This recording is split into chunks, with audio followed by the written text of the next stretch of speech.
ಈ ರಾಮನ ಶ್ಲೋಕ. ಈ ರಾಮನವಮಿಗಾಗಿ ಒಂದು ಸುಲಭವಾದ ರಾಮನ ಶ್ಲೋಕ. ಈ ಶ್ಲೋಕಕ್ಕೆ ವಿಷ್ಣು ಸಹಸ್ರನಾಮದಲ್ಲಿ ತುಂಬ ಮಹತ್ವವಿದೆ.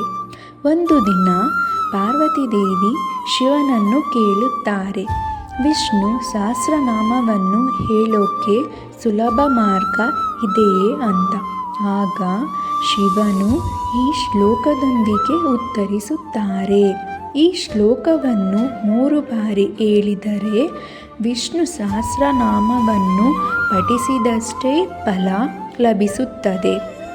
ಆ ಶ್ಲೋಕ ಹೀಗಿದೆ: ಶ್ರೀರಾಮ ರಾಮ ರಾಮೇತಿ ರಮೇ ರಾಮೇ ಮನೋರಮೇ ಸಹಸ್ರನಾಮ ತತ್ತುಲ್ಯಂ ರಾಮನಾಮ ವರಾನನೇ.